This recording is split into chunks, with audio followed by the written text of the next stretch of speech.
ਉਸ ਵੇਲੇ ਹਰਨਾਕਸ਼ ਦੀ ਹਾਰ ਤੇ ਪ੍ਰਹਿਲਾਦ ਦੀ ਜਿੱਤ ਵਜੋਂ ਇਹ ਤਿਉਹਾਰ ਮਨਾਇਆ ਜਾਂਦਾ ਸੀ।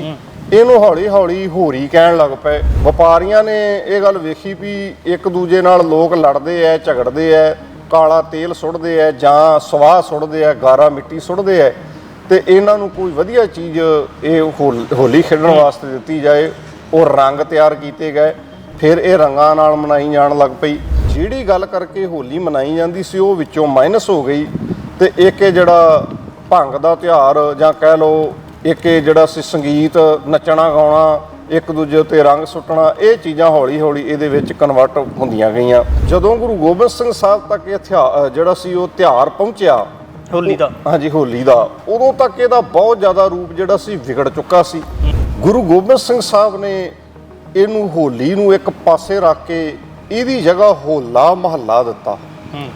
ਹੁਣ ਹੋਲਾ ਮਹੱਲਾ ਜਦੋਂ ਆਪਾਂ ਸ਼ਾਬਦਿਕ ਅਰਥਮਾਨ ਕੁਛ ਵਿੱਚੋਂ ਪੜਾਂਗੇ ਇਹਦੇ ਅਰਥ ਨਿਕਲਦੇ ਆ। ਹੋਲੇ ਦਾ ਅਰਥ ਹੈ ਹੱਲਾ ਤੇ ਮੁਹੱਲੇ ਦਾ ਅਰਥ ਹੈ ਮੂੰਹ ਤੋੜਵਾ ਜਵਾਬ। ਹੱਲੇ ਦਾ ਜਵਾਬ ਦੇਣਾ ਭਾਵ ਕਿ ਫੌਜ ਦੀਆਂ ਦੋ ਟੁਕੜੀਆਂ ਬਣਾਉਣੀਆਂ, ਇੱਕ ਟੁਕੜੀ ਨੇ ਹਮਲਾ ਕਰਨਾ ਹੈ ਤੇ ਦੂਜੀ ਟੁਕੜੀ ਨੇ ਉਹਦਾ ਮੂੰਹ ਤੋੜਵਾ ਜਵਾਬ ਦੇਣਾ ਹੈ। ਵਿਚਾਰਧਾਰਾ ਨੂੰ ਬਚਾਉਣ ਵਾਸਤੇ ਗੁਰੂ ਗੋਬਿੰਦ ਸਿੰਘ ਸਾਹਿਬ ਨੇ ਸਿੱਖਾਂ ਨੂੰ ਤਲਵਾਰ ਪਕੜਾਈ ਵੀ ਜਦੋਂ ਤੁਹਾਨੂੰ ਲੱਗਦਾ ਤੁਹਾਡੀ ਵਿਚਾਰਧਾਰਾ ਤੇ ਹਮਲਾ ਹੋ ਰਿਹਾ ਹੈ ਉਦੋਂ ਇਹ ਕਿਰਪਾਨ ਚੁੱਕਣੀ ਹੈ। ਜਿਹੜੀਆਂ ਹੋਲੇ ਮਹੱਲੇ ਤੋਂ ਅਸੀਂ ਸਿੱਖਿਆਵਾਂ ਲੈਣੀਆਂ ਸੀ ਉਹਨਾਂ ਨੂੰ ਦਰਕਿਨਾਰ ਕਰਕੇ ਅਸੀਂ ਹੋਰ ਸਵਾਰਥ ਦੀਆਂ ਲੜਾਈਆਂ ਵਿੱਚ ਉਲਝੇ ਹੋਏ ਹੈ। ਕੌਮੀ ਮੁੱਦਿਆਂ ਦੀ ਨਾ ਸਾਨੂੰ ਸਮਝ ਹੈ ਤੇ ਨਾ ਅਸੀਂ ਇਹਨਾਂ ਤੇ ਪਹਿਰਾ ਹੀ ਦਿੰਦੇ। ਨੌਜਵਾਨੀ ਨੂੰ ਪਰਿਵਾਰ ਵਿੱਚੋਂ ਇਹ ਗੁੜਤੀ ਮਿਲਣੀ ਸੀ ਵੀ ਗੁਰਦੁਆਰੇ ਕਿਵੇਂ ਜਾਈਦਾ, ਉੱਥੇ ਢਿੱਲ ਰਹਿ ਗਈ। ਇਹਨਾਂ ਨੂੰ ਇਹ ਪਤਾ ਲੱਗ ਗਿਆ ਵੀ ਕਿਹੜੀ ਬੋਲੀ ਬੋਲ ਕੇ ਅਸੀਂ ਬਾਹਰ ਵਿਦੇਸ਼ ਵਿੱਚ ਜਾਣਾ ਹੈ, ਪਰ ਗੁਰਦੁਆਰੇ ਕਿਹੜੀ ਭਾਸ਼ਾ ਵਰਤਣੀ ਹੈ ਇਹ ਇਹਨਾਂ ਨੂੰ ਸਿਖਾਇਆ ਹੀ ਨਹੀਂ ਗਿਆ। ਜਿਹੜੇ ਨੌਜਵਾਨ ਘਰਾਂ ਤੋਂ ਤੁਰਦੇ ਆ, ਕਿਹੜਾ ਮਾਂ-ਬਾਪ ਆਵਾਜ਼ ਮਾਰ ਕੇ ਉਹਨਾਂ ਨੂੰ ਸਮਝਾਉਂਦਾ ਵੀ ਆਓ ਤੁਹਾਨੂੰ ਹੋਲੇ ਮਹੱਲੇ ਦਾ ਪਹਿਲਾਂ ਇਤਿਹਾਸ ਦੱਸੀਏ। ਦੀਵਾਨ ਨਾਲੋਂ ਵੱਧ ਭੀੜ ਲੰਗਰਾਂ ਵਿੱਚ ਹੁੰਦੀ ਹੈ, ਪਰ ਅਸੀਂ ਧੱਕੇ ਧੋੜੇ ਖਾ ਕੇ ਵੀ ਲੰਗਰ ਛਕ ਲੈਂਦੇ ਹਾਂ, ਕਿਉਂਕਿ ਸਾਨੂੰ ਸਿਖਾਇਆ ਹੀ ਇਹ ਗਿਆ ਵੀ ਲੰਗਰ ਦੀ ਅਹਿਮੀਅਤ ਜ਼ਿਆਦਾ ਹੈ, ਦੀਵਾਨ ਦੀ ਕੋਈ ਅਹਿਮੀਅਤ ਹੀ ਨਹੀਂ। ਗੁਰਬਾਣੀ ਦੀ ਕੋਈ ਅਹਿਮੀਅਤ ਹੀ ਨਹੀਂ ਸਮਝਾਈ ਗਈ। ਨੌਜਵਾਨ ਜਿੰਨੇ ਵੀ ਹੈ ਇਹ ਸਾਰੇ ਗਿਰਾਵਟ ਵਾਲੇ ਪਾਸੇ ਨੂੰ ਜਾਣ ਦਾ ਕਾਰਨ ਇਹੀ ਹੈ ਵੀ ਗੁਰਦੁਆਰੇ ਪਿੰਡਾਂ ਵਿੱਚ ਬਣ ਗਏ ਪਰ ਉਹਦਾ ਪ੍ਰਬੰਧ ਸਹੀ ਹੱਥਾਂ ਵਿੱਚ ਨਹੀਂ ਹੈਗਾ। TV 84 ਦੇ ਨਾਲ ਜੁੜੇ ਹੋ, ਮੈਂ ਰਜਿੰਦਰ ਸਿੰਘ ਸਬਰਾਜ। ਦੀ ਗੱਲ ਕੀਤੀ ਜਾਵੇ ਤਾਂ ਮੌਜੂਦਾ ਸਮੇਂ ਦੇ ਵਿੱਚ ਵੀ ਖਾਲਸੇ ਦੇ ਜਿਹੜੇ ਇਤਿਹਾਸਕ ਦਿਨ ਨੇ ਉਹਨਾਂ ਦਿਨਾਂ ਦਾ ਜ਼ਿਕਰ ਹੁੰਦਾ ਏ, ਔਰ ਜਿਹੜੇ ਸਮਾਜਿਕ ਰੀਤੋ ਰਿਵਾਜ ਸਨ ਉਹਨਾਂ ਤੋਂ ਹਟ ਕੇ ਗੁਰੂ ਪਾਤਸ਼ਾਹ ਮਹਾਰਾਜ ਨੇ ਆਪਣੇ ਸਿੱਖਾਂ ਨੂੰ ਇੱਕ ਵਿਲੱਖਣ ਜੀਵਨ ਜਾਂਚ ਦੇ ਨਾਲ ਇਹਨਾਂ ਮਹਾਨ ਇਤਿਹਾਸਕ ਦਿਹਾੜਿਆਂ ਤੇ ਵੀ ਕੁਝ ਨਵੇਕਲਾ ਕਰਨ ਦੀ ਪ੍ਰੇਰਨਾ ਦਿੱਤੀ ਹੈ। ਹੋਲੇ ਮਹੱਲੇ ਦੇ ਦਿਨ ਚੱਲਦੇ ਪਏ ਨੇ ਤੇ ਵੱਡੀ ਤਾਦਾਦ ਦੇ ਵਿੱਚ ਸਿੱਖ ਸੰਗਤ ਦੇ ਵੱਲੋਂ ਖਾਲਸੇ ਦੀ ਜਨਮ ਭੂਮੀ ਸ੍ਰੀ ਅਨੰਦਪੁਰ ਸਾਹਿਬ ਦੇ ਮਨ ਦੇ ਵਿੱਚ ਸ਼ਰਧਾ ਭਾਵਨਾ ਲੈ ਕੇ ਦੀਦਾਰ ਕੀਤੇ ਜਾ ਰਹੇ ਹਨ। ਪਰ ਮੌਜੂਦਾ ਸਮੇਂ ਦੇ ਵਿੱਚ ਖਾਲਸੇ ਦਾ ਹੋਲੇ ਮਹੱਲੇ ਦੇ ਨਾਲ ਸੰਬੰਧ ਕੀ ਹੈ, ਕਿਸ ਤਰੀਕੇ ਦੇ ਨਾਲ ਮਨਾਇਆ ਜਾਂਦਾ ਸੀ, ਔਰ ਮੌਜੂਦਾ ਸਮੇਂ ਦੇ ਵਿੱਚ ਕਿਸ ਤਰੀਕੇ ਦੇ ਨਾਲ ਹੋਲਾ ਮਹੱਲਾ ਮਨਾਉਣਾ ਚਾਹੀਦਾ ਹੈ, तमाम ਸਾਰੇ ਸਵਾਲ ਨੇ। ਇਹਨਾਂ तमाम ਸਾਰੇ ਸਵਾਲਾਂ ਦੇ ਜਵਾਬ ਲੈਣ ਵਾਸਤੇ ਅਸੀਂ ਸਿੱਖ ਪ੍ਰਚਾਰਕ ਕਥਾਵਾਚਕ ਭਾਈ ਗੁਰਪਾਲ ਸਿੰਘ ਉਹਨਾਂ ਦੇ ਨਾਲ ਗੱਲਬਾਤ ਕਰਾਂਗੇ ਔਰ ਉਹਨਾਂ ਦੇ ਕੋਲੋਂ ਜਾਣਕਾਰੀ ਲੈਣ ਦਾ ਯਤਨ ਕਰਾਂਗੇ। ਸਵਾਗਤ ਹੈ ਜੀ ਸਭ ਤੋਂ ਪਹਿਲਾਂ ਜੀ। ਵਾਹਿਗੁਰੂ ਜੀ ਕਾ ਖਾਲਸਾ, ਵਾਹਿਗੁਰੂ ਜੀ ਕੀ ਫਤਿਹ ਜੀ। ਭਾਈ ਸਾਹਿਬ ਜੀ, ਸਭ ਤੋਂ ਪਹਿਲਾਂ ਮੁੱਢਲੇ ਰੂਪ ਦੇ ਵਿੱਚ ਸਵਾਲ ਸਾਡੇ ਸਾਹਮਣੇ ਇਤਿਹਾਸਕ ਆ ਜਾਂਦਾ ਹੈ ਕਿ ਅਸਲ ਦੇ ਵਿੱਚ ਜਿਹੜਾ ਗੁਰੂ ਸਾਹਿਬ ਦੇ ਵੱਲੋਂ ਹੋਲੇ ਮਹੱਲੇ ਦਾ ਦਿਨ ਦਿੱਤਾ ਹੋਇਆ, ਕਿਉਂਕਿ ਆਮ ਕਰਕੇ ਲੋਕਾਂ ਦੀਆਂ ਦਿਨ ਹੋਰ ਤਰੀਕੇ ਦੇ ਹੁੰਦੇ ਨੇ, ਹੋਲੀ ਮਨਾਈ ਜਾਂਦੀ ਹੈ, ਇੱਕ ਦੂਜੇ ਦੇ ਉੱਪਰ ਰੰਗ ਪਾਇਆ ਜਾਂਦਾ ਹੈ, ਪਰ ਜਿਹੜਾ ਹੋਲਾ ਮਹੱਲਾ ਸ਼ਬਦ ਹੈ ਇਹਦੀ ਸ਼ੁਰੂਆਤ ਕਿਵੇਂ ਹੁੰਦੀ ਹੈ, ਦਿਹਾੜਾ ਕਿਵੇਂ ਮਨਾਇਆ ਜਾਂਦਾ ਤੇ ਖਾਲਸੇ ਨੂੰ ਇਹ ਜਿਹੜੀਆਂ तमाम ਸਾਰੀਆਂ ਚੀਜ਼ਾਂ ਨੇ ਇਹਨਾਂ ਦਾ ਆਰੰਭਤਾ ਕਿਵੇਂ ਹੁੰਦੀ ਹੈ ਜੀ? ਦੇਖੋ, ਜਦੋਂ ਹਿੰਦੂ ਮਿਥੋਲੋਜੀ ਪੜ੍ਹਦੇ ਆ ਉਹਦੇ ਵਿੱਚ ਜ਼ਿਕਰ ਮਿਲਦਾ ਹੈ ਵੀ ਪ੍ਰਹਿਲਾਦ ਹਰਨਾਕਸ਼ ਦਾ ਚੌਥਾ ਪੁੱਤਰ ਸੀ। ਉਹਦੇ 3 ਪੁੱਤਰ ਜਿਹੜੇ ਸਨ ਉਹ ਤੇ ਉਹਨੂੰ ਰੱਬ ਮੰਨਣ ਲੱਗ ਪਏ, ਪਰ ਪ੍ਰਹਿਲਾਦ ਨੇ ਚੈਲੰਜ ਕੀਤਾ ਕਿ ਨਹੀਂ, ਰੱਬ ਇੱਕ ਵੱਖਰੀ ਹਸਤੀ ਹੈ ਜਿਹਨੂੰ ਥਾਪਿਆ ਨਹੀਂ ਜਾ ਸਕਦਾ, ਜਾਂ ਜਿਹੜਾ ਰੱਬ ਆ ਉਹ ਜਨਮ ਨਹੀਂ ਲੈਂਦਾ, ਉਹਦਾ ਕੋਈ ਸਰੀਰ ਨਹੀਂ, ਆਕਾਰ ਨਹੀਂ, ਨਿਰਕਾਰ ਹੈ। ਜਦੋਂ ਇਹ ਗੱਲਾਂ ਪਣਪਣੀਆਂ ਸ਼ੁਰੂ ਹੋਈਆਂ ਤੇ ਉਹਨੂੰ ਸਿੱਖਿਆ ਦੇਣ ਵਾਸਤੇ 2 ਉਸਤਾਦਾਂ ਕੋਲ ਭੇਜਿਆ ਗਿਆ ਜਿਨ੍ਹਾਂ ਦਾ ਨਾਂ ਸੰਡਾ ਤੇ ਮਰਕਾ ਕਰਕੇ ਆਉਂਦਾ ਹੈ। ਜਦੋਂ ਉਹ ਪੱਟੀ ਤੇ ਹਰਨਾਕਸ਼ ਨੂੰ ਖੁਦਾ ਜਾਂ ਹਰਨਾਕਸ਼ ਨੂੰ ਰੱਬ ਨਾਲ ਤਜਬੀਹ ਦੇਣ ਲੱਗੇ, ਉਹਨਾਂ ਪੱਟੀ ਤੇ ਹਰਨਾਕਸ਼ ਦਾ ਨਾਂ ਲਿਖਿਆ ਤੇ ਪ੍ਰਹਿਲਾਦ ਨੇ ਉਹਨੂੰ ਕੱਪੜੇ ਦੇ ਨਾਲ ਸਾਫ਼ ਕਰ ਦਿੱਤਾ ਔਰ ਉਹਦੀ ਜਗ੍ਹਾ ਉਹਨਾਂ ਨੇ ਪਰਮਾਤਮਾ ਦਾ ਨਾਮ ਲਿਖਿਆ, ਜੋ ਇਤਿਹਾਸ ਵਿੱਚ ਜ਼ਿਕਰ ਮਿਲਦਾ ਵੀ ਗੋਪਾਲ ਕਰਕੇ ਉਹਨਾਂ ਪੱਟੀ ਤੇ ਲਿਖ ਦਿੱਤਾ। ਹੁਣ ਸੰਡੇ ਮਰਕੇ ਨੇ ਸੋਚਿਆ ਵੀ ਅਸੀਂ ਇਸ ਗੱਲ ਦਾ ਛੇਤੀ ਨਾਲ ਜਿਹੜਾ ਉਹ ਹਰਨਾਕਸ਼ ਨੂੰ ਦੱਸਿਆ ਜਾਏ, ਵੀ ਇਸ ਗੱਲ ਬਾਰੇ ਉਹਨੂੰ ਜਾਣਕਾਰੀ ਦਿੱਤੀ ਜਾਏ ਵੀ ਤੁਹਾਡਾ ਜਿਹੜਾ ਸਪੁੱਤਰ ਹੈ ਇਹ ਤੁਹਾਨੂੰ ਖੁਦਾ ਨਹੀਂ ਮੰਨਦਾ, ਇਹ ਖੁਦਾ ਦੀ ਹਸਤੀ ਨੂੰ ਮੰਨਦਾ ਹੈ।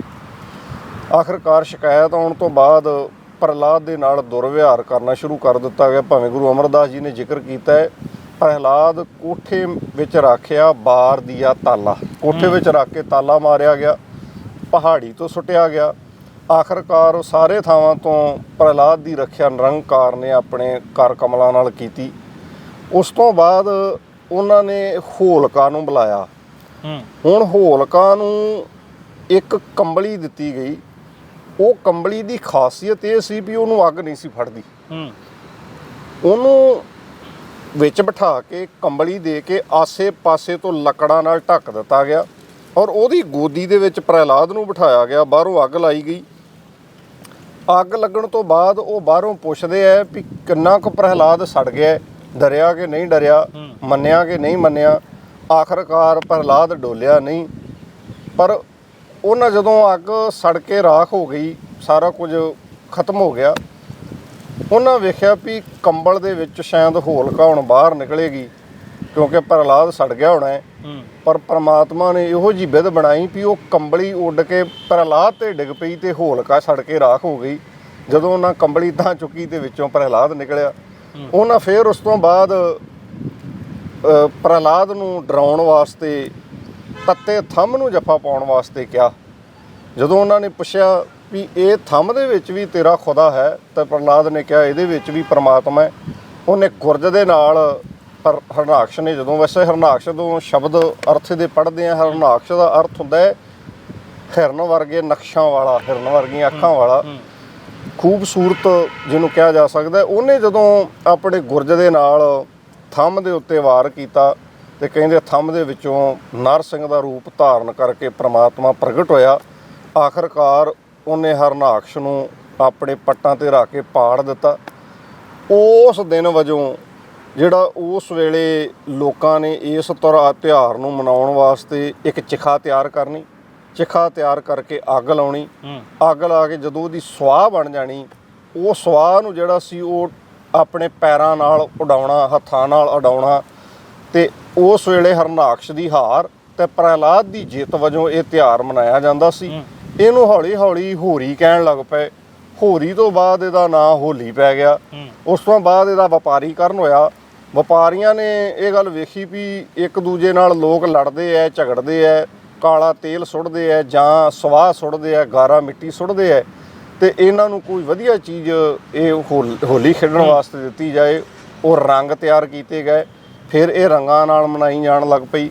ਆਖਿਰਕਾਰ ਜਿਹੜੀ ਗੱਲ ਕਰਕੇ ਹੋਲੀ ਮਨਾਈ ਜਾਂਦੀ ਸੀ ਉਹ ਵਿੱਚੋਂ ਮਾਈਨਸ ਹੋ ਗਈ, ਤੇ ਇੱਕ ਇਹ ਜਿਹੜਾ ਭੰਗ ਦਾ ਤਿਉਹਾਰ ਜਾਂ ਕਹਿ ਲਓ ਇੱਕ ਇਹ ਜਿਹੜਾ ਸੀ ਸੰਗੀਤ, ਨੱਚਣਾ ਗਾਉਣਾ, ਇੱਕ ਦੂਜੇ ਉੱਤੇ ਰੰਗ ਸੁੱਟਣਾ, ਇਹ ਚੀਜ਼ਾਂ ਹੌਲੀ ਹੌਲੀ ਇਹਦੇ ਵਿੱਚ ਕਨਵਰਟ ਹੁੰਦੀਆਂ ਗਈਆਂ, ਐਡ ਹੁੰਦੀਆਂ ਗਈਆਂ।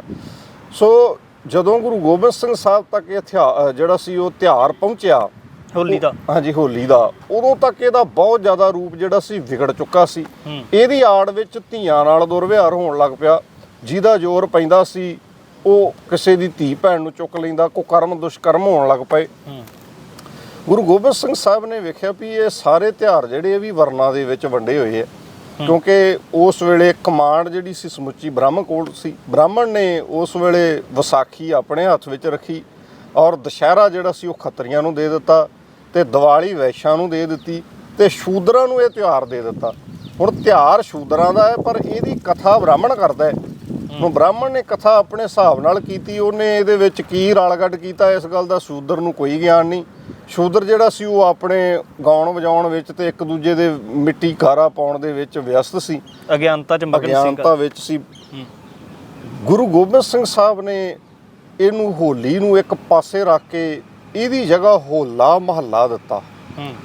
ਹੁਣ ਹੋਲਾ ਮਹੱਲਾ ਜਦੋਂ ਆਪਾਂ ਸ਼ਾਬਦਿਕ ਅਰਥਮਾਨ ਕੋਸ਼ ਵਿੱਚੋਂ ਪੜਾਂਗੇ ਇਹਦੇ ਅਰਥ ਨਿਕਲਦੇ ਆ। ਹੋਲੇ ਦਾ ਅਰਥ ਹੈ ਹੱਲਾ ਤੇ ਮੁਹੱਲੇ ਦਾ ਅਰਥ ਹੈ ਮੂੰਹ ਤੋੜਵਾਂ ਜਵਾਬ। ਹੱਲੇ ਦਾ ਜਵਾਬ ਦੇਣਾ ਭਾਵ ਕਿ ਫੌਜ ਦੀਆਂ ਦੋ ਟੁਕੜੀਆਂ ਬਣਾਉਣੀਆਂ, ਇੱਕ ਟੁਕੜੀ ਨੇ ਹਮਲਾ ਕਰਨਾ ਹੈ ਤੇ ਦੂਜੀ ਟੁਕੜੀ ਨੇ ਉਹਦਾ ਮੂੰਹ ਤੋੜਵਾਂ ਜਵਾਬ ਦੇਣਾ ਹੈ। ਔਰ ਮਹੱਲੇ ਦਾ ਅਰਥ ਜਗ੍ਹਾ ਵੀ ਹੁੰਦੀ ਹੈ ਕਿ ਕਿਸ ਜਗ੍ਹਾ ਨੂੰ ਨਿਰਧਾਰਿਤ ਕਰਕੇ ਉਹਦੇ ਤੇ ਹੱਲਾ ਕਰਨਾ। ਸੋ ਗੁਰੂ ਗੋਬਿੰਦ ਸਿੰਘ ਸਾਹਿਬ ਅੱਜ ਵੀ ਤੁਸੀਂ ਵੇਖੋ ਜਿਹੜੀ ਗੱਲ ਗੁਰੂ ਗੋਬਿੰਦ ਸਿੰਘ ਸਾਹਿਬ ਨੇ ਉਦੋਂ ਸਿੱਖਾਂ ਵਿੱਚ ਲਾਗੂ ਕੀਤੀ ਅੱਜ ਤੁਹਾਨੂੰ ਫੌਜ ਵਿੱਚ ਮਿਲ ਜਾਏਗੀ, ਜਿਹਨੂੰ FTE ਕਰਕੇ ਕਿਹਾ ਜਾਂਦਾ ਹੈ, ਫੀਲਡ ਟ੍ਰੇਨਿੰਗ ਐਕਸਰਸਾਈਜ਼। ਇਹਦਾ ਮਤਲਬ ਇਹ ਹੈ ਕਿ ਫੀਲਡ ਵਾਲਿਆਂ ਵਾਸਤੇ ਇੱਕ ਟ੍ਰੇਨਿੰਗ ਕਰਾਈ ਜਾਂਦੀ ਹੈ। ਉਹ ਟ੍ਰੇਨਿੰਗ ਜਿਹੜੀ ਸੀ ਇਹਦੇ ਵਿੱਚ 2 ਟੁਕੜੀਆਂ ਬਣਾਈਆਂ ਜਾਂਦੀਆਂ। ਗੁਰੂ ਗੋਬਿੰਦ ਸਿੰਘ ਸਾਹਿਬ ਨੇ ਸੋਚਿਆ ਵੀ ਹਥਿਆਰ ਤੇ ਇੱਥੇ ਬੜੇ ਕਮਾਲ ਦੇ ਹੈ, ਪਰ ਚਲਾਉਣ ਵਾਲਿਆਂ ਨੂੰ ਵੀ ਜਿਹੜਾ ਹੈ ਇਹ ਕਮਾਲ ਦੀ ਤਜਬੀਹ ਹੋਣੀ ਚਾਹੀਦੀ ਹੈ ਵੀ ਹਥਿਆਰ ਨੂੰ ਕਿਵੇਂ ਵਰਤਣਾ ਹੈ। ਇਹ ਨਾ ਹੋਵੇ ਵੀ ਇਹ ਤੀਰ ਕੋਲ ਜ਼ਿਆਦਾ ਹੋਣ ਤੇ ਨੁਕਸਾਨ ਘੱਟ ਕਰਨ, ਬਰੂਦ ਜ਼ਿਆਦਾ ਵਰਤਣ ਤੇ ਮਾਰਿਆ ਅੱਗੇ ਕੋਈ ਵੀ ਨਾ ਜਾਏ। ਇਸ ਕਰਕੇ ਹਥਿਆਰ ਘੱਟ ਹੋਣ ਪਰ ਨੁਕਸਾਨ ਵੱਧ ਕਰਨ। ਹੁਣ ਜਿਹੜਾ ਤੇ ਉਸ ਵੇਲੇ ਯੋਧਿਆਂ ਵਿੱਚ ਖੂਬੀ ਹੋਇਆ ਕਰਦੀ ਸੀ ਵੀ ਜਿਹੜਾ ਕੱਲਾ ਧਨੁਸ਼ ਦਾ ਮਾਹਿਰ ਹੈ ਉਹ ਕੱਲਾ ਧਨੁਸ਼ ਹੀ ਮਾਰਦਾ ਹੈ, ਜਿਹੜਾ ਬਰਸ਼ੇ ਦਾ ਮਾਹਰ ਹੈ ਉਹ ਕੱਲਾ ਬਰਸ਼ਾ ਹੀ ਵਧੀਆ ਚਲਾਉਂਦਾ ਹੈ, ਜਿਹੜਾ ਤੇਗ ਦਾ ਮਾਹਰ ਹੈ ਉਹ ਤੇਗ ਹੀ ਵਧੀਆ ਚਲਾਉਂਦਾ ਹੈ। ਦੁਨੀਆ ਦੇ ਤਖਤੇ ਤੇ 14 ਕਲਾ ਜਿਹੜੀਆਂ ਉਹ ਮੰਨੀਆਂ ਗਈਆਂ। ਉਹਦੇ ਵਿੱਚੋਂ ਗਿਆਨ ਪੜ੍ਹਨਾ, ਤੈਰਨਾ, ਘੋੜਸਵਾਰੀ ਕਰਨੀ, ਹਥਿਆਰ ਚਲਾਉਣਾ, ਇਹ ਤਕਰੀਬਨ ਸਾਰੀਆਂ ਜਿਹੜੀਆਂ 14 ਮੁਕੰਮਲ ਕਲਾ ਹੈ, 14 ਦੀਆਂ 14 ਜਿਵੇਂ ਸਾਜ਼ ਵਜਾਉਣਾ, ਰਾਗ ਦਾ ਅਲਾਪ ਕਰਨਾ, ਇਸ ਤਰੀਕੇ ਨਾਲ ਵਧੀਆ ਢੰਗ ਦੇ ਕੱਪੜੇ ਪਹਿਨਣਾ, ਖੂਬਸੂਰਤ ਦਸਤਾਰ ਸਜਾਉਣਾ, ਇਹ ਸਾਰਾ ਕੁਝ ਇਨਕਲੂਡ ਕਰਕੇ ਗੁਰੂ ਗੋਬਿੰਦ ਸਿੰਘ ਸਾਹਿਬ ਨੇ ਇਹਨੂੰ 14 ਕਲਾ ਸੰਪੂਰਨ ਸਿੱਖ ਨੂੰ ਕੀਤਾ। ਹੁਣ ਤੁਸੀਂ ਝਾਤ ਮਾਰ ਕੇ ਵੇਖੋ ਜਿਹੜੀ ਗੱਲ ਕਰ ਰਹੇ ਸੀ ਵੀ ਟ੍ਰੇਨਿੰਗ ਕਿਵੇਂ ਦੀ ਦਿੱਤੀ। ਕੋਈ ਸਿੱਖ ਇੱਕੇ ਹਥਿਆਰ ਦਾ ਮਾਹਰ ਨਹੀਂ ਹੈਗਾ। ਜਿਹੜਾ ਸਿੱਖ ਬਹੁਤ ਵਧੀਆ ਤੀਰ ਅੰਦਾਜ਼ੀ ਕਰ ਲੈਂਦਾ ਹੈ ਉਹਦੇ ਨਾਲ ਦਾ ਤੁਹਾਨੂੰ ਤੇਗਾ ਚਲਾਉਣ ਵਾਲਾ ਵੀ ਨਹੀਂ ਲੱਭੇਗਾ, ਉਹਦੇ ਨਾਲ ਦਾ ਬਰਸ਼ਾ ਚਲਾਉਣ ਵਾਲਾ ਵੀ ਨਹੀਂ ਲੱਭੇਗਾ। ਮੈਂ ਥੋੜ੍ਹਾ ਜਿਹਾ ਹੋਲੇ ਮਹੱਲੇ ਵਿੱਚ ਦਿੱਤੀ ਗਈ ਟ੍ਰੇਨਿੰਗ ਦਾ ਹਵਾਲਾ ਤੁਹਾਨੂੰ ਜ਼ਰੂਰ ਦੇਵਾਂਗਾ। ਹੋਲੇ ਮਹੱਲੇ ਤੇ ਜਿਹੜੀ ਟ੍ਰੇਨਿੰਗ ਦਿੱਤੀ ਗਈ ਉਹਦੇ ਨਤੀਜੇ ਵਜੋਂ ਸ਼ਾਹੀ ਟਿੱਬੀ ਤੇ ਭਾਈ ਉਦੈ ਸਿੰਘ ਨੇ ਪੌਣੇ 5 ਘੰਟੇ ਤਲਵਾਰ ਚਲਾਈ ਹੈ। ਉਹ ਕੋਈ ਟ੍ਰੇਨਿੰਗ ਵਿੱਚ ਨਹੀਂ ਚੱਲ ਰਹੀ, ਸਾਹਮਣੇ ਜਿਹੜੇ ਹਮਲਾ ਕਰ ਰਹੇ ਉਹ ਦੁਸ਼ਮਣ ਹੈ, ਪਰ ਉਸ ਦੁਸ਼ਮਣਾਂ ਨੂੰ 5.5 ਘੰਟੇ ਵੱਢੀ ਜਾਣਾ ਇਹ ਇੱਕ ਸਿੱਖੇ ਸਿਖਾਏ ਦੇ ਯੋਧੇ ਬੰਦੇ ਦਾ ਕੰਮ ਹੈ। ਬਾਬਾ ਅਜੀਤ ਸਿੰਘ ਵੱਲ ਝਾਤ ਮਾਰ ਕੇ ਵੇਖੋ, ਚਮਕੌਰ ਗੜੀ ਦੇ ਵਿੱਚ ਪਹਿਲਾਂ ਉਹ ਤੀਰਾਂ ਦਾ ਮੀਂਹ ਵਰਸਾਉਂਦੇ ਆ। ਜਦੋਂ ਤੀਰ ਮੁੱਕ ਜਾਂਦੇ ਆ ਉਹਨਾਂ ਸੋਚਿਆ ਵੀ ਇਹ ਇਕੱਲਾ ਤੀਰ ਅੰਦਾਜ਼ ਹੀ ਕਮਾਲ ਦਾ ਹੋਏਗਾ, ਪਰ ਜਦੋਂ ਉਹਨਾਂ ਬਰਸ਼ੇ ਦੇ ਉੱਤੇ ਇੰਨੀ ਤੇਜ਼ੀ ਦੇ ਨਾਲ ਜੰਗ ਕੀਤੀ ਵੀ ਸਿਰ ਤੇ ਕੀ ਉਹ ਧੜ ਵੀ ਘੋੜੇ ਤੋਂ ਤਾਂ ਨੂੰ ਛਾਲ ਰਹੇ ਸੀ। ਉਹਨਾਂ ਸੋਚਿਆ ਇਹ ਤੀਰ ਅੰਦਾਜ਼ੀ ਤੇ ਨੇਜੇ ਦਾ ਮਾਹਰ ਹੋਏਗਾ, ਇਹਦਾ ਨੇਜਾ ਖੋਹਣ ਵਾਸਤੇ ਅਨਵਰ ਖਾਨ ਨੂੰ ਲੋਹੇ ਦਾ ਕਵਚ ਪਾ ਕੇ ਭੇਜਿਆ ਗਿਆ। ਉਹਨਾਂ ਜਦੋਂ ਨੇਜਾ ਆਰ ਪਾਰ ਕੀਤਾ ਤੇ ਉਹ ਨੇਜੇ ਦੀਆਂ ਪਿਛਲੀਆਂ 2 ਨੁੱਕਰਾਂ ਅਗਲੇ ਪਾਸੇ ਅੜਨ ਕਰਕੇ ਨੇਜਾ ਟੁੱਟ ਗਿਆ। ਉਹਨਾਂ ਹੌਲੀ ਹੌਲੀ ਘੋੜੇ ਤੇ ਹਮਲਾ ਕੀਤਾ, ਘੋੜੇ ਤੋਂ ਉਹ ਥੱਲੇ ਜ਼ਮੀਨ ਤੇ ਆ ਗਏ, ਹੱਥ ਦੇ ਵਿੱਚ ਤੇਗ ਸੂਤ ਲਈ। ਕਹਿੰਦੇ ਤੇਗ ਨਾਲ ਕੀ ਕਰੇਗਾ, ਪਰ ਤੇਗ ਨਾਲ ਉਹਨੇ ਇੰਨੀ ਕੁ ਬਹਾਦਰੀ ਨਾਲ ਮੁਕਾਬਲਾ ਕੀਤਾ ਤੁਸੀਂ ਹੈਰਾਨ ਹੋਵੋਗੇ। 3 ਵਜੇ ਬਾਬਾ ਅਜੀਤ ਸਿੰਘ ਜੀ ਜੰਗੇ ਮੈਦਾਨ ਵਿੱਚ ਜਾਂਦੇ ਆ 22 ਦਸੰਬਰ ਨੂੰ, ਰਾਤ ਪਾ ਦਿੰਦੇ, ਉਸ ਦਿਨ ਰਾਤ ਹੋ ਜਾਂਦੀ ਹੈ ਔਰ ਇੰਨੀ ਉਹ ਬਹਾਦਰੀ ਨਾਲ ਲੜੇ। ਇਹ ਸਾਰਾ ਨਤੀਜਾ ਜਿਹੜਾ ਹੈ ਇਹ ਹੋਲੇ ਮਹੱਲੇ ਦੀ ਦੇਣ ਹੈ, ਕਿਉਂਕਿ ਹੋਲੇ ਮਹੱਲੇ ਵਿੱਚ ਗੁਰੂ ਪਾਤਸ਼ਾਹ ਨੇ ਵੇਖਿਆ ਵੀ ਜੇ ਰੰਗ ਚਾੜਨਾ ਹੈ ਤੇ ਰੰਗ ਉਹ ਨਹੀਂ ਚਾੜਨਾ ਜਿਹੜਾ ਲੱਥ ਜਾਂਦਾ ਹੈ, ਜਿਹੜਾ ਨਹਾਤਿਆਂ ਉਤਰ ਜਾਂਦਾ ਹੈ। ਰੰਗ ਉਹ ਚਾੜਨਾ ਹੈ ਜਿਹੜਾ ਉਤਰੇ ਨਾ, ਜਿਹਦੇ ਵਿੱਚ ਖੂਬੀ। ਹੁਣ ਤੁਸੀਂ ਵੇਖੋ ਭਾਈ ਸਾਹਿਬ, ਇਹਦੇ ਵਿੱਚ ਮੈਂ ਰੋਕਣਾ ਚਾਹਾਂਗਾ ਸਵਾਲ, ਜਿਸ ਤਰੀਕੇ ਦੇ ਨਾਲ ਤੁਸੀਂ ਟ੍ਰੇਨਿੰਗ ਦਾ ਜ਼ਿਕਰ ਕੀਤਾ ਤੇ ਨਾਲ ਦੀ ਨਾਲ ਦਲੀਲਾਂ ਦੇ ਆਧਾਰਿਤ ਜ਼ਿਕਰ ਉਹਨਾਂ ਚੀਜ਼ਾਂ ਦਾ ਵੀ ਕੀਤਾ ਜਿਹੜਾ ਗੁਰੂ ਸਾਹਿਬ ਦੇ ਸਿੰਘਾਂ ਵੱਲੋਂ ਜਾਂ ਉਹਨਾਂ ਯੋਧਿਆਂ ਦੇ ਵੱਲੋਂ ਦਿਖਾਏ ਹੋਏ ਕਰਤੱਵਾਂ ਦਾ, ਤਾਂ ਪਿਛਲੇ ਪਾਸੇ ਦੇਖਣਾ ਹੋਵੇ ਜਾ ਕੇ ਕਿ ਜਿਹੜੀ ਸਮੁੱਚੀ ਟ੍ਰੇਨਿੰਗ ਦੇਣ ਵਾਲੇ ਸੀ ਇਹ ਗੁਰੂ ਸਾਹਿਬ ਆਪ ਦਿੰਦੇ ਸੀ ਜਾਂ ਉਹਨਾਂ ਦੇ ਕੋਲੇ ਇਸ ਤਰ੍ਹਾਂ ਦੇ ਯੋਧੇ ਤਾਇਨਾਤ ਕੀਤੇ ਹੋਏ ਸਨ ਜਿਹੜੇ ਤਿਆਰੀ ਕਰਵਾਉਂਦੇ ਸੀ? ਦੇਖੋ ਗੁਰੂ ਹਰਗੋਬਿੰਦ ਸਾਹਿਬ ਦੇ ਵੇਲੇ ਭਾਈ ਜੇਠਾ ਜੀ, ਬਾਬਾ ਬੁੱਢਾ ਜੀ ਉਹ ਸਿੱਖਾਂ ਨੂੰ ਟ੍ਰੇਨਿੰਗ ਕਰਾਇਆ ਕਰਦੇ ਸੀ। ਉਸ ਤੋਂ ਬਾਅਦ ਇਸੇ ਕੜੀ ਤਹਿਤ ਭਾਈ ਮਨੀ ਸਿੰਘ ਹੁਣਾਂ ਦਾ ਪਰਿਵਾਰ ਆ ਜਾਂਦਾ ਹੈ। ਭਾਈ ਮਨੀ ਸਿੰਘ ਹੁਣੀ ਜਿਨ੍ਹਾਂ ਨੇ ਉਸ ਵੇਲੇ ਗੁਰੂ ਪਾਤਸ਼ਾਹ ਦੇ ਕੋਲ ਰਹਿ ਕੇ ਇਹ ਜੰਗੇ ਟ੍ਰੇਨਿੰਗ ਜਿਹੜੀ ਸੀ ਉਹ ਲਈ ਸੀ। ਬਹੁਤ ਸਾਰੇ ਸਿੱਖ ਗੁਰੂ ਹਰਗੋਬਿੰਦ ਸਾਹਿਬ ਦੇ ਵੇਲੇ ਦੇ ਜਿਹੜੇ ਗੁਰੂ ਗੋਬਿੰਦ ਸਿੰਘ ਸਾਹਿਬ ਤੱਕ ਰਹੇ, ਜਿਨ੍ਹਾਂ ਨੇ ਹਥਿਆਰਾਂ ਦੀ ਟ੍ਰੇਨਿੰਗ ਗੁਰੂ ਹਰਗੋਬਿੰਦ ਸਾਹਿਬ ਦੇ ਵੇਲੇ ਤੋਂ ਲਈ ਸੀ।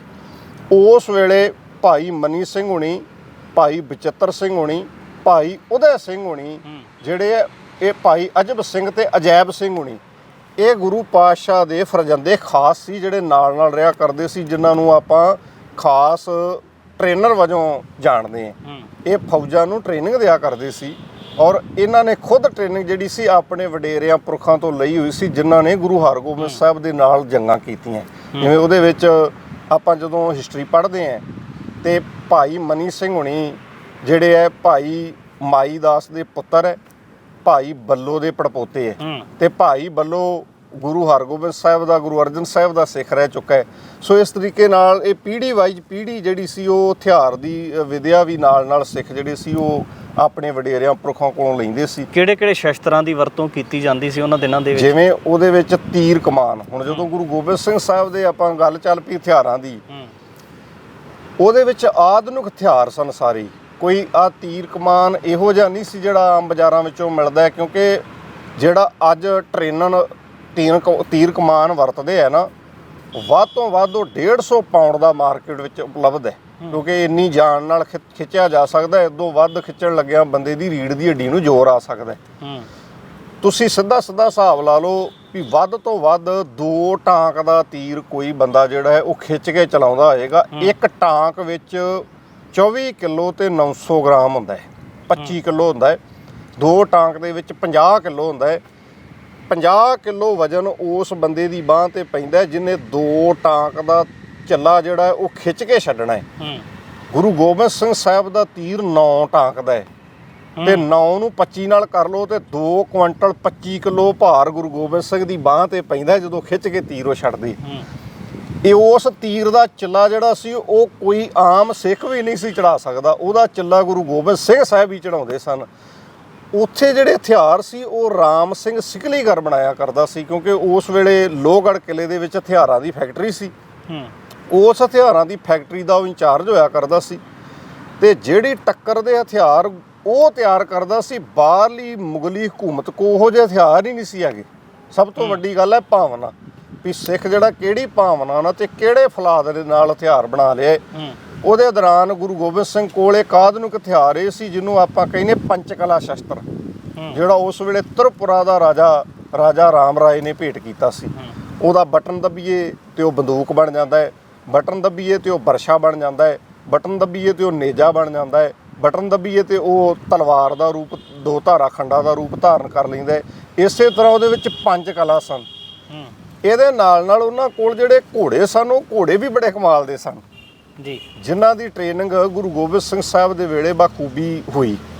ਜਦੋਂ ਬਾਬਾ ਅਜੀਤ ਸਿੰਘ ਦਾ ਘੋੜਾ ਜੰਗੇ ਮੈਦਾਨ ਵਿੱਚ ਡਿੱਗਦਾ ਹੈ, ਅੱਲਾ ਯਾਰ ਰੱਖਾਂ ਜੋਗੀ ਲਿਖਦਾ ਹੈ ਵੀ ਉਸ ਵੇਲੇ ਦੁਸ਼ਮਣ ਆਲੇ ਦੁਆਲੇ ਘੋੜੇ ਦੇ ਘੇਰਾ ਘੱਤ ਕੇ ਖਲੋ ਜਾਂਦੇ ਹੈ ਵੀ ਵੇਖੋ ਇਹਦੀਆਂ ਰਗਾਂ ਵਿੱਚੋਂ ਖੂਨ ਵਹਿੰਦਾ ਹੈ ਕਿ ਪਾਰਾ ਵਹਿ ਰਿਹਾ ਹੈ। ਉਹ ਕਹਿੰਦਾ ਘੋੜਾ ਉਹ ਸਬਰ ਸੀਰ ਨਹੀਂ, ਉਸਕਾ ਬਦਲ ਥਾ, कभी इसको भगा आया कभी इसको भगा आया, ठोकर जहाँ मारी वहाँ पानी निकल आया। क्या बात। ਕਹਿੰਦਾ ਉਹ ਠੋਕਰ ਦੇ ਨਾਲ ਹੀ ਜ਼ਮੀਨ ਚੋਂ ਪਾਣੀ ਕੱਢਦੇ ਆ। ਇਹੋ ਜਿਹੇ ਉਹਨਾਂ ਕੋਲ ਘੋੜੇ ਹੈ, ਇਹੋ ਜਿਹੇ ਹਥਿਆਰ ਹੈ, ਇਹੋ ਜਿਹੇ ਹਥਿਆਰਾਂ ਨੂੰ ਚਲਾਉਣ ਵਾਲੇ ਯੋਧੇ ਹੈ। ਇਹ ਸਮੁੱਚਾ ਜਿਹੜਾ ਹਥਿਆਰ ਸੀ ਇਹ ਸ਼ੂਦਰਾਂ ਦਾ ਸੀ, ਪਰ ਗੁਰੂ ਗੋਬਿੰਦ ਸਿੰਘ ਸਾਹਿਬ ਨੇ ਸਾਰਿਆਂ ਨੂੰ ਏਕਤਾ ਦੀ ਲੜੀ ਵਿੱਚ ਪਰੋਇਆ, ਕਿਉਂਕਿ ਉਸ ਵੇਲੇ ਬ੍ਰਾਹਮਣਾਂ ਦਾ ਤਿਉਹਾਰ ਸ਼ੂਦਰ ਨਹੀਂ ਸੀ ਮਨਾ ਸਕਦੇ ਤੇ ਸ਼ੂਦਰਾਂ ਦਾ ਤਿਉਹਾਰ ਖੱਤਰੀ ਨਹੀਂ ਸੀ ਮਨਾਉਂਦੇ। ਗੁਰੂ ਗੋਬਿੰਦ ਸਿੰਘ ਸਾਹਿਬ ਨੇ ਜਿੱਥੇ ਵਿਸਾਖੀ ਮਨਾਈ ਉੱਥੇ ਉਹਨਾਂ ਨੇ ਇਹ ਹੋਲਾ ਮਹੱਲਾ ਵੀ ਮਨਾਇਆ ਔਰ ਇਹ ਸਾਰਾ ਕੁਝ ਖਤਮ ਕਰ ਦਿੱਤਾ ਜਿਹੜਾ ਇੱਕ ਦੂਜੇ ਤੇ ਚੱਕੜ ਤੇ ਰੰਗ ਸੁੱਟਣਾ ਹੈ। ਉਹਨਾਂ ਨੇ ਕਿਹਾ ਵੀ ਜੇ ਇਹਦੇ ਤੇ ਕੁਝ ਕਰਨਾ ਹੈ ਹਥਿਆਰਾਂ ਦੀ ਟ੍ਰੇਨਿੰਗ ਕਰਿਆ ਕਰੋ ਔਰ ਜਿਹਨੇ ਹਮਲਾ ਕੀਤਾ ਹੈ ਉਹਦਾ ਮੂੰਹ ਤੋੜਵਾ ਜਵਾਬ ਦਿਆ ਕਰੋ। ਇਸ ਤਰੀਕੇ ਨਾਲ ਇਹਨੂੰ ਮਨਾਇਆ ਜਾਣਾ ਚਾਹੀਦਾ ਹੈ ਜੀ। ਮੌਜੂਦਾ ਸਮੇਂ ਦੇ ਵਿੱਚ ਜਿਸ ਤਰੀਕੇ ਦੇ ਨਾਲ ਬੜੀ ਵਿਸ਼ਾਲਤਾ ਦੇ ਨਾਲ ਤੁਸੀਂ ਇਤਿਹਾਸ ਦਾ ਵਿਖਿਆਨ ਕੀਤਾ, ਕੀ ਲੱਗਦਾ ਕਿ ਜਿਹੜਾ ਗੁਰੂ ਸਾਹਿਬ ਦਾ ਸਿੱਖ ਹੈ ਜਾਂ ਉਹਨਾਂ ਦੇ ਸ਼ਸਤਰਾਂ ਦੀ ਗੱਲ ਆਉਂਦੀ ਹੈ, ਲੱਗਦਾ ਕਿ ਆਪਸ ਦੇ ਵਿੱਚ ਜਿੰਨਾ ਸਿੱਖ ਦਾ ਤੇ ਸ਼ਸਤਰ ਦਾ ਸਨੇਹ ਹੋਣਾ ਚਾਹੀਦਾ ਹੈ ਮੌਜੂਦਾ ਸਮੇਂ ਦੇ ਵਿੱਚ ਉਹਨਾਂ ਸਨੇਹ ਨਜ਼ਰ ਆਉਂਦਾ ਹੈ? ਦੇਖੋ, ਕਿਰਪਾਨ ਦਾ ਅਰਥ ਹੀ ਇਹ ਹੁੰਦਾ ਹੈ ਕਿਰਪਾ ਆਨ ਤੇ ਕਿਰਪਾ ਨਿਧਾਨ, ਇਹਨਾਂ ਦੋਨਾਂ ਲਫ਼ਜ਼ਾਂ ਦਾ ਸੁਮੇਲ ਹੈ। ਕਿਰਪਾ ਨਿਧਾਨ ਦਾ ਅਰਥ ਹੈ ਕਿਰਪਾ ਦਾ ਖਜ਼ਾਨਾ। ਤਲਵਾਰ ਕਦੀ ਸਿੱਖ ਜਿਹੜਾ ਹੈ ਉਹ ਜੰਗ ਕਰ ਲਈ ਨਹੀਂ, ਸਗੋਂ ਸ਼ਾਂਤੀ ਪੈਦਾ ਕਰ ਲਈ ਚੁੱਕਦਾ ਹੈ। ਅਸੀਂ ਜਿੰਨੀਆਂ ਵੀ ਜੰਗਾਂ ਲੜੀਆਂ ਅਸੀਂ ਸ਼ਾਂਤੀ ਦੀ ਲੜੀਆਂ, ਜ਼ਮੀਨਾਂ ਮੱਲਣ ਲਈ ਨਹੀਂ ਲੜੀਆਂ। ਨਾ ਅਸੀਂ ਕਿਸੇ ਅੱਜ ਇੱਕ ਵੀ ਟੁਕੜੀ ਤੇ ਬਾਂਹ ਖੜੀ ਕਰਕੇ ਉਹ ਕਹਦੇ ਵੀ ਗੁਰੂ ਗੋਬਿੰਦ ਸਿੰਘ ਨੇ ਕਬਜ਼ਾ ਕੀਤਾ ਹੋਵੇ। ਇੰਨੀਆਂ ਰਿਆਸਤਾਂ ਸਨ, ਜਿਹੜੀ ਮਰਜ਼ੀ ਰਿਆਸਤ ਦੇ ਰਾਜੇ ਤੇ ਹਮਲਾ ਕਰਕੇ ਗੁਰੂ ਪਾਤਸ਼ਾਹ ਜੀ ਉੱਤੇ ਜਿੱਤ ਪ੍ਰਾਪਤ ਕਰ ਸਕਦੇ ਸੀ। ਪਰ ਇੱਕ ਵੀ ਟੁਕੜਾ ਉਹਨਾਂ ਹਥਿਆਰਾਂ ਨਾਲ ਨਹੀਂ ਮੱਲਿਆ। ਹਾਂ, ਜਿਹੜਾ ਚੜ੍ਹ ਕੇ ਆਇਆ ਹੈ ਉਹਨੂੰ ਉਹਨਾਂ ਨੇ ਮੂੰਹ ਤੋੜਵਾ ਜਵਾਬ ਜ਼ਰੂਰ ਦਿੱਤਾ ਹੈ। ਇਹੀ ਗੱਲ ਗੁਰੂ ਗੋਬਿੰਦ ਸਿੰਘ ਸਾਹਿਬ ਨੇ ਹੋਲੇ ਮਹੱਲੇ ਤੇ ਦਿੱਤੀ। ਸਨੇਹ ਵੇਖੋ, ਹੁਣ ਹਰਿਮੰਦਰ ਸਾਹਿਬ ਦੀ ਉਸਾਰੀ ਕੀਤੀ ਗਈ, ਹਰਿਮੰਦਰ ਸਾਹਿਬ ਦੇ ਸਾਹਮਣੇ ਬਿਲਕੁਲ ਐਨ ਸ਼੍ਰੀ ਅਕਾਲ ਤਖ਼ਤ ਸਾਹਿਬ ਦਾ ਨਿਰਮਾਣ ਕੀਤਾ ਗਿਆ। ਹੁਣ ਸ਼੍ਰੀ ਅਕਾਲ ਤਖ਼ਤ ਸਾਹਿਬ ਦਾ ਨਿਰਮਾਣ ਤਾਂ ਹੋਇਆ ਤਾਂ ਕਿ ਉੱਥੇ ਵਿਚਾਰਧਾਰਾ ਨੂੰ ਕੋਈ ਆਂਚ ਨਾ ਆਵੇ। ਜਿਹੜੀ ਵਿਚਾਰਧਾਰਾ ਹਰਿਮੰਦਰ ਸਾਹਿਬ ਦੀ ਹੈ ਉਹਦੀ ਰਾਖੀ ਵਾਸਤੇ ਸ਼੍ਰੀ ਅਕਾਲ ਤਖ਼ਤ ਸਾਹਿਬ ਹੈ। ਕਿਰਪਾਨ ਅਸੀਂ ਪਹਿਨਣੀ ਹੈ ਕਿਰਪਾ ਕਰਨ ਵਾਸਤੇ, ਔਰ ਇਸ ਕਰਕੇ ਪਹਿਨਣੀ ਹੈ ਵੀ ਜਿਹੜੀ ਵਿਚਾਰਧਾਰਾ ਸਾਡੇ ਅੰਦਰ ਹੈ ਇਹਨੂੰ ਕੋਈ ਖਤਰਾ ਨਾ ਹੋਵੇ। ਮੇਨ ਸਾਡਾ ਜਿਹੜਾ ਸੰਬੰਧ ਹੈ ਉਹ ਵਿਚਾਰਧਾਰਾ ਹੈ। ਵਿਚਾਰਧਾਰਾ ਨੂੰ ਬਚਾਉਣ ਵਾਸਤੇ ਗੁਰੂ ਗੋਬਿੰਦ ਸਿੰਘ ਸਾਹਿਬ ਨੇ ਸਿੱਖਾਂ ਨੂੰ ਤਲਵਾਰ ਪਕੜਾਈ ਵੀ ਜਦੋਂ ਤੁਹਾਨੂੰ ਲੱਗਦਾ ਤੁਹਾਡੀ ਵਿਚਾਰਧਾਰਾ ਤੇ ਹਮਲਾ ਹੋ ਰਿਹਾ ਹੈ ਉਦੋਂ ਇਹ ਕਿਰਪਾਨ ਚੁੱਕਣੀ ਹੈ। ਅਸਲ ਵਿੱਚ ਅਸੀਂ ਇਹਦੇ ਅਰਥ ਸਮਝ ਨਹੀਂ ਸਕੇ। ਅਸੀਂ ਆਪਸੀ ਲੜਾਈਆਂ ਵਿੱਚ ਹੀ ਇੰਨੇ ਉਲਝ ਗਏ ਹਾਂ ਬਿਲਕੁਲ ਵੀ ਅਸੀਂ ਬਾਹਰ ਨੂੰ ਇਹਦਾ ਪਸਾਰਾ ਕਰ ਨਹੀਂ ਸਕੇ। ਬਾਹਰ ਜਿਹੜੀਆਂ ਸਾਡੀਆਂ ਹੱਕਾਂ ਦੀਆਂ ਲੜਾਈਆਂ ਸੀ ਜਾਂ ਜਿਹੜੀਆਂ ਹੋਲੇ ਮਹੱਲੇ ਤੋਂ ਅਸੀਂ ਸਿੱਖਿਆਵਾਂ ਲੈਣੀਆਂ ਸੀ ਉਹਨਾਂ ਨੂੰ ਦਰਕਿਨਾਰ ਕਰਕੇ ਅਸੀਂ ਹੋਰ ਸਵਾਰਥ ਦੀਆਂ ਲੜਾਈਆਂ ਵਿੱਚ ਉਲਝੇ ਹੋਏ ਹੈ। ਕੌਮੀ ਮੁੱਦਿਆਂ ਦੀ ਨਾ ਸਾਨੂੰ ਸਮਝ ਹੈ ਤੇ ਨਾ ਅਸੀਂ ਇਹਨਾਂ ਤੇ ਪਹਿਰਾ ਹੀ ਦਿੰਦੇ। ਬਿਲਕੁਲ, ਜੇ ਗੱਲ ਕੀਤੀ ਜਾਵੇ ਤਾਂ ਅੱਜ ਖਾਲਸੇ ਦੀ ਜਨਮ ਭੂਮੀ ਸ੍ਰੀ ਅਨੰਦਪੁਰ ਸਾਹਿਬ ਦੇ ਵਿੱਚ ਵੱਡੀ ਤਾਦਾਦ ਦੇ ਵਿੱਚ ਸੰਗਤਾਂ ਦੇ ਨਾਲ ਖਾਸ ਕਰ ਨੌਜਵਾਨਾਂ ਦੀ ਵੀ ਇੱਕ ਕਹਿ ਸਕਦੇ ਹਾਂ ਕਿ ਉੱਥੇ ਹਾਜ਼ਰੀ ਹੁੰਦੀ ਹੈ। ਤੇ ਬਹੁਤ ਸਾਰੇ ਨੌਜਵਾਨ ਇਸ ਤਰ੍ਹਾਂ ਦੇ ਵੀ ਸਾਨੂੰ ਦੇਖਣ ਦੇ ਵਿੱਚ ਮਿਲਦੇ ਆ ਕਿ ਟਰੈਕਟਰ ਮੋਡੀਫਾਈ ਕਰਵਾਏ ਹੁੰਦੇ ਆ, ਵੱਡੇ ਵੱਡੇ ਹੌਰਨ ਲਗਾਏ ਹੁੰਦੇ ਆ, ਪਰ ਕਿਤੇ ਨਾ ਕਿਤੇ ਉਹਨਾਂ ਨੌਜਵਾਨਾਂ ਦੇ ਵੱਲੋਂ ਹੁੜਦੰਗੀ ਦਾ ਰੂਪ ਧਾਰਿਆ ਜਾਂਦਾ ਹੈ। ਕੀ ਲੱਗਦਾ ਇਸ ਚੀਜ਼ ਦੇ ਨਾਲ ਸਹਿਮਤ ਹੋ ਤੁਸੀਂ? ਦੇਖੋ, ਗੁਰੂ ਗੋਬਿੰਦ ਸਿੰਘ ਸਾਹਿਬ ਨੇ ਜਿਹੜੀ ਚੀਜ਼ ਸਾਨੂੰ ਦਿੱਤੀ ਸੀ ਅਸੀਂ ਉਹਦੇ ਤੇ ਹਮਲਾ ਥੋੜੀ ਕਰਨ ਜਾਣਾ ਹੈ। ਅਸੀਂ ਤੇ ਉੱਥੋਂ ਸਿੱਖਿਆ ਲੈਣ ਜਾਣੀ ਹੈ। ਇੱਕ ਵਾਰੀ ਪੀਰ ਬੁੱਧੂ ਸ਼ਾਹ ਦੇ ਪਰਿਵਾਰ ਵਿੱਚੋਂ ਇੱਕ ਮੈਂਬਰ ਆਨੰਦਪੁਰ ਸਾਹਿਬ ਦੀ ਧਰਤੀ ਤੇ ਆਇਆ ਸੀ। ਉਹ ਕੰਘਾ ਲੈ ਕੇ ਆਇਆ ਸੀ ਜਿਹੜਾ ਗੁਰੂ ਗੋਬਿੰਦ ਸਿੰਘ ਸਾਹਿਬ ਨੇ ਕੇਸਾਂ ਸਮੇਤ ਪੀਰ ਬੁੱਧੂ ਸ਼ਾਹ ਨੂੰ ਦਿੱਤਾ ਸੀ। ਅੱਜ ਵੀ ਪਰਿਵਾਰ ਉਹ ਅਮਰੀਕਾ ਦੇ ਵਿੱਚੋਂ ਹੀ ਆਏ ਸੀ। ਜਦੋਂ ਉਹ ਸ਼੍ਰੀ ਅਨੰਦਪੁਰ ਸਾਹਿਬ ਆਇਆ ਉਹਨੇ ਵੇਖਿਆ ਵੀ ਨੌਜਵਾਨ ਜਿਨ੍ਹਾਂ ਨੇ ਤਰ੍ਹਾਂ ਤਰ੍ਹਾਂ ਦੀ ਦਾੜੀ ਕੱਟੀ ਹੈ ਔਰ ਕੰਨਾਂ ਵਿੱਚ ਨੱਤੀਆਂ ਪਾਈਆਂ ਹੈ, ਹੱਥਾਂ ਦੇ ਵਿੱਚ ਵਜਾਉਣ ਵਾਲੇ ਵਾਜੇ ਫੜੇ ਹੈ, ਮੋਟਰਸਾਈਕਲਾਂ ਦੇ ਸਲੈਂਸਰ ਜਿਹੜੇ ਆ ਉਹ ਲਾਏ ਹੋਏ ਹੈ ਜਾਂ ਹੋਰ ਪ੍ਰਕਾਰ ਦੇ ਪਵਾਏ ਉਹ ਪਟਾਕੇ ਮਰਾਉਂਦੇ ਹੋਏ ਜਿਹੜਾ ਹੈ ਉਹ ਕੋਈ ਇੱਧਰ ਨੂੰ ਜਾ ਰਿਹਾ ਕੋਈ ਇੱਧਰ ਨੂੰ ਜਾ ਰਿਹਾ। ਉਹ ਸਾਰਾ ਕੁਝ ਵੇਖ ਕੇ ਮਨ ਵਿੱਚ ਉਹਨੇ ਬੜਾ ਗਮ ਖਾਧਾ। ਉਹ ਸ੍ਰੀ ਅਕਾਲ ਤਖ਼ਤ ਸਾਹਿਬ ਵਿਖੇ ਜਾ ਕੇ ਰੋ ਪਿਆ। ਸ੍ਰੀ ਕੇਸਗੜ੍ਹ ਸਾਹਿਬ ਵਿਖੇ ਉਹਦਾ ਮਨ ਭਰ ਆਇਆ। ਉਹ ਕਹਿਣ ਲੱਗਾ ਮੈਂ ਸੋਚਿਆ ਵੀ ਜਦੋਂ ਜਾ ਕੇ ਮੈਂ ਨੌਜਵਾਨਾਂ ਨੂੰ ਗੁਰੂ ਗੋਬਿੰਦ ਸਿੰਘ ਦਾ ਕੰਘਾ ਦਿਖਾਵਾਂਗਾ, ਕੇਸ ਦਿਖਾਵਾਂਗਾ ਤੇ ਉਹਨਾਂ ਦਾ ਮਨ ਭਰ ਆਏਗਾ। ਪਰ ਆਂਦਾ ਮੈਂ ਨੌਜਵਾਨਾਂ ਦੀ ਹਾਲਤ ਵੇਖ ਕੇ ਟੁੱਟ ਗਏ ਵੀ ਇਹਨਾਂ ਦੀ ਹਾਲਤ ਇਹ ਹੈ ਵੀ ਇਹ ਤੇ ਆਪਣੇ ਕੇਸ ਹੀ ਨਹੀਂ ਸਾਂਭ ਸਕੇ ਤੇ ਗੁਰੂ ਗੋਬਿੰਦ ਸਿੰਘ ਦੇ ਕੇਸਾਂ ਨੂੰ ਇਹਨਾਂ ਕੀ ਪਿਆਰ ਕਰਨਾ। ਤੁਸੀਂ ਝਾਤ ਮਾਰ ਕੇ ਵੇਖੋ ਉੱਥੇ ਜਿੰਨੇ ਵੀ ਨੌਜਵਾਨ ਸਾਡੇ ਜਾਂਦੇ ਆ ਬਹੁਤ ਘੱਟ ਤੁਹਾਨੂੰ ਦੀਵਾਨਾਂ ਦੇ ਵਿੱਚ ਮਿਲਣਗੇ। ਇੱਕ ਵਾਰ ਦਾਸ ਉੱਥੇ ਦੀਵਾਨ ਹਾਲ ਵਿੱਚ ਬੈਠਾ ਸੀ। ਉਸ ਵੇਲੇ ਬੜਾ ਨਾਮੀ ਜਥਾ ਉੱਥੇ ਢਾਡੀ ਜਥਾ ਲੱਗਾ ਸੀ। ਉਹ ਢਾਡੀ ਜਥਾ ਸੰਗਤਾਂ ਨੂੰ ਕਹਿ ਰਿਹਾ ਸੀ ਵੀ ਸੰਗਤੋ ਉੱਠੋ, ਮੈਂ ਤੁਹਾਡੇ ਨਾਲ ਵਿਚਾਰਾਂ ਦੀ ਸਾਂਝ ਪਾਉਣ ਵਾਸਤੇ ਆਏ। ਕੋਈ ਲੋਈ ਵਿੱਚ ਮੂੰਹ ਲਵੇਟ ਕੇ ਪਿਆ ਸੀ। ਕਿਸੇ ਦੇ ਬੱਚੇ ਜਿਹੜੇ ਉਹਦੇ ਅੱਗੇ ਗੁਬਾਰੇ ਉਡਾਈ ਜਾ ਰਹੇ ਸੀ ਔਰ ਕਈ ਆਪਸ ਵਿੱਚ ਝੁੰਡ ਬਣਾ ਕੇ ਪੰਡਾਲ ਵਿੱਚ ਹੀ ਗੱਲਾਂ ਬਾਤਾਂ ਮਾਰੀ ਜਾ ਰਹੇ ਸੀ। ਉੱਥੇ ਕੋਈ ਵੀ ਨੌਜਵਾਨ ਮੈਨੂੰ 16 ਸਾਲਾਂ ਤੋਂ ਲੈ ਕੇ 35 ਸਾਲ ਤੱਕ ਦਾ ਨਹੀਂ ਮਿਲਿਆ। ਸਾਰੇ 40 ਸਾਲ ਤੋਂ ਉੱਪਰ ਵਾਲੇ ਹੀ ਦੀਵਾਨ ਹਾਲ ਦੇ ਵਿੱਚ ਹੋਣਗੇ। ਨੌਜਵਾਨ ਜਿੰਨੇ ਸੀ ਸਾਰੇ ਮਾਰਕੀਟ ਦੇ ਵਿੱਚ ਹੀ ਘੁੰਮ ਰਹੇ ਸੀ। ਨੌਜਵਾਨੀ ਗਾਇਬ ਕਿਉਂ ਹੋ ਗਈ ਧਾਰਮਿਕ ਦੀਵਾਨਾਂ ਚੋਂ? ਵੇਖੋ ਗੱਲ ਇਹ ਬਣੀ ਹੈ ਕਿ ਨੌਜਵਾਨੀ ਨੂੰ ਪਰਿਵਾਰ ਵਿੱਚੋਂ ਇਹ ਗੁੜਤੀ ਮਿਲਣੀ ਸੀ ਵੀ ਗੁਰਦੁਆਰੇ ਕਿਵੇਂ ਜਾਈਦਾ, ਉੱਥੇ ਢਿੱਲ ਰਹਿ ਗਈ। ਇਹਨਾਂ ਨੂੰ ਇਹ ਪਤਾ ਲੱਗ ਗਿਆ ਵੀ ਕਿਹੜੀ ਬੋਲੀ ਬੋਲ ਕੇ ਅਸੀਂ ਬਾਹਰ ਵਿਦੇਸ਼ ਵਿੱਚ ਜਾਣਾ ਹੈ, ਪਰ ਗੁਰਦੁਆਰੇ ਕਿਹੜੀ ਭਾਸ਼ਾ ਵਰਤਣੀ ਹੈ ਇਹ ਇਹਨਾਂ ਨੂੰ ਸਿਖਾਇਆ ਹੀ ਨਹੀਂ ਗਿਆ।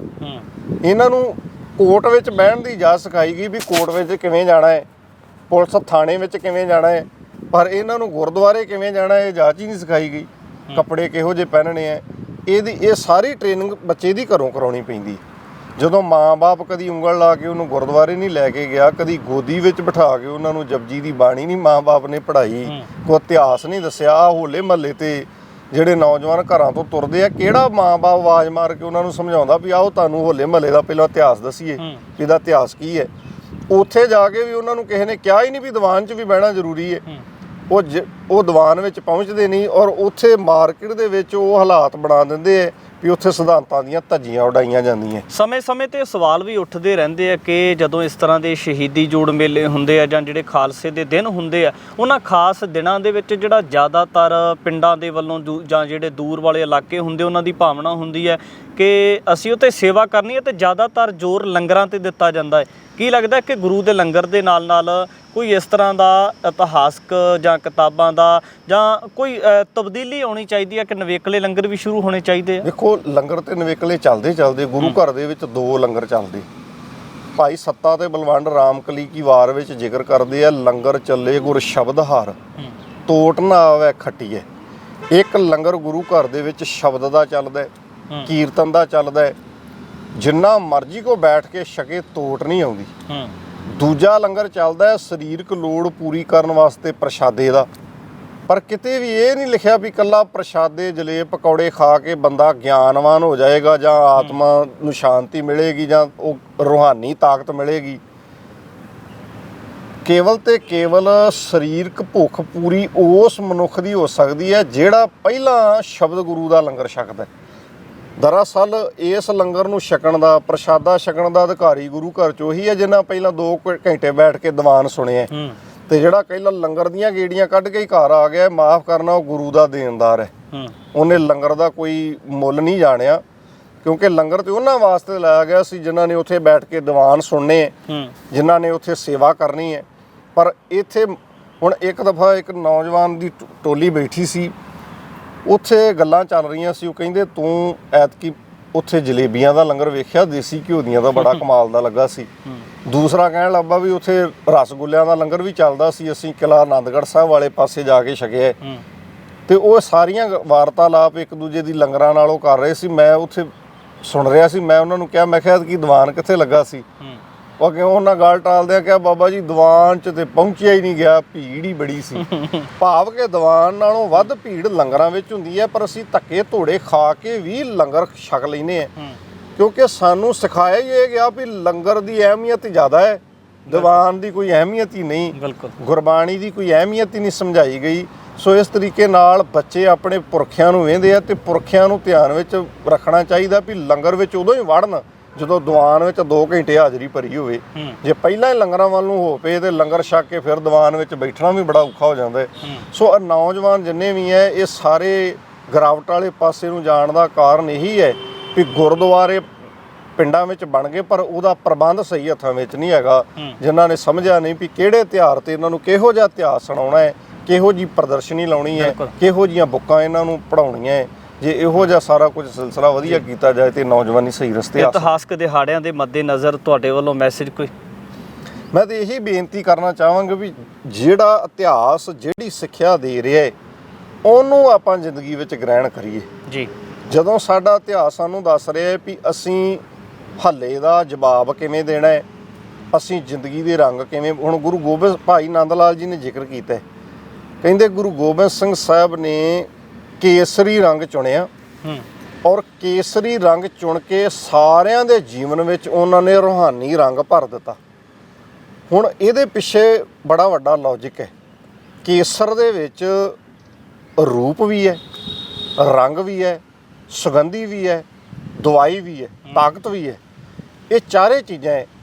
ਗੁਰੂ ਗੋਬਿੰਦ ਸਿੰਘ ਨੇ ਉਹ ਰੰਗ ਚੁਣਿਆ। ਅੱਜ ਸਾਡੇ ਨਿਸ਼ਾਨ ਕੇਸਰੀ, ਦਸਤਾਰਾਂ ਕੇਸਰੀ ਹੋਣ ਦਾ ਮਕਸਦ ਇਹ ਹੈ ਵੀ ਇਹ ਰੰਗ ਦੀ ਵਿਲੱਖਣਤਾ ਇਹ ਹੈ, ਨਾ ਤੇ ਇਹ ਮੀਂਹ ਪਿਆ ਇਹਦਾ ਰੰਗ ਖੁਰਦਾ ਹੈ, ਨਾ ਇਹ ਰੰਗ ਬਦਲਦਾ ਹੈ। ਚਾਹੇ ਇਹਨੂੰ ਦੇਗ 'ਚ ਉਬਾਲ ਦਿਓ, ਇਹ ਤਾਂ ਵੀ ਮੌਜੂਦ ਰਹਿੰਦਾ ਹੈ। ਚਾਹੇ ਇਹਨੂੰ ਆਰੇ ਥੱਲੇ ਖਿਲਾਰ ਕੇ 2 ਫਾੜ ਕਰ ਦਿਓ, ਤਾਂ ਵੀ ਇਹ ਰੰਗ ਓਨਾ ਹੀ ਰਹਿੰਦਾ ਹੈ। ਚਾਹੇ ਇਹਦਾ ਖੋਪੜ ਲਵਾ ਦਿਓ, ਚਾਹੇ ਇਹਦਾ ਬੰਦ ਕਟਾ ਦਿਓ। ਗੁਰੂ ਗੋਬਿੰਦ ਸਿੰਘ ਸਾਹਿਬ ਨੇ ਇਸ ਹੋਲੇ ਮਹੱਲੇ ਤੇ ਉਹ ਕੇਸਰੀ ਰੰਗ ਸਾਡੇ ਤੇ ਚੜਾਇਆ ਸੀ। ਉਹ ਰੰਗ ਅਸੀਂ ਚੜਾਉਣ ਜਾਣਾ ਹੈ। ਤੇ ਗੁਰਬਾਣੀ ਵਿੱਚ ਜ਼ਿਕਰ ਹੈ, ਜਾਕੋ ਹਰ ਰੰਗ ਲਾਗੋ ਇਸ ਯੁੱਗ ਮੈਂ ਸੋ ਕਹੀਅਤ ਹੈ ਸੂੜਾ। ਮੈਂ ਕਹਿੰਦਾ ਅਸੀਂ ਇਸ ਤੋਂ ਮੈਸੇਜ ਲਈਏ ਵੀ ਸਾਡੀ ਜ਼ਿੰਦਗੀ ਦੇ ਕਿੰਨਾ ਕੁ ਰੰਗ ਚੜਿਆ, ਜੇ ਨਹੀਂ ਚੜਿਆ ਤੇ ਅਰਦਾਸ ਕਰੀਏ ਮਹਾਰਾਜ ਸਾਡੇ ਤੇ ਵੀ ਇਹ ਕੇਸਰੀ ਰੰਗ ਚਾੜ ਦੇ। ਬਿਲਕੁਲ, ਖਾਲਸੇ ਦੇ ਖਾਸ ਦਿਨ ਦਾ ਜ਼ਿਕਰ ਤੁਹਾਡੇ ਨਾਲ ਸਾਂਝਾ ਕੀਤਾ ਹੈ। ਔਰ ਵੱਡਾ ਸਵਾਲ ਕਿਤੇ ਨਾ ਕਿਤੇ ਵੀ ਲੱਗ ਜਾਂਦਾ ਹੈ ਕਿ ਜਿਹੜੇ ਨੌਜਵਾਨ ਸ੍ਰੀ ਅਨੰਦਪੁਰ ਸਾਹਿਬ ਦੀ ਪਾਵਨ ਧਰਤੀ ਦੇ ਵੱਲੇ ਜਾ ਰਹੇ ਨੇ, ਉਹਨਾਂ ਨੇ ਉੱਥੇ ਜਾ ਕੇ ਅਸਲ ਦੇ ਵਿੱਚ ਪ੍ਰੇਰਨਾ ਕੀ ਲੈਣੀ ਹੈ, ਕਿਸ ਤਰੀਕੇ ਦੇ ਨਾਲ ਗੁਰੂ ਘਰ ਦੇ ਵਿੱਚ ਜਾਣ ਦਾ ਸਲੀਕਾ ਸਿੱਖਣਾ ਹੈ ਔਰ ਆਪਣੀ ਜ਼ਿੰਦਗੀ ਦੇ ਵਿੱਚ ਚੰਗੇ ਗੁਣ ਲੈ ਕੇ ਇੱਕ ਚੰਗੇ ਇਨਸਾਨ ਦਾ ਰੂਪ ਧਾਰਨ ਕਿਵੇਂ ਕਰਨਾ ਹੈ। ਅੱਗੇ ਵੀ ਤੁਹਾਡੇ ਦਰਮਿਆਨ ਇਸ ਤਰ੍ਹਾਂ ਦੀਆਂ तमाम ਸਾਰੀਆਂ ਸ਼ਖਸੀਅਤਾਂ ਨੂੰ ਲੈ ਕੇ ਵੱਖ-ਵੱਖ ਮੁੱਦਿਆਂ ਦੇ ਉੱਪਰ ਗੱਲਬਾਤ ਲੈ ਕੇ ਹਾਜ਼ਰ ਹੁੰਦੇ ਰਹਾਂਗੇ। ਧੰਨਵਾਦ।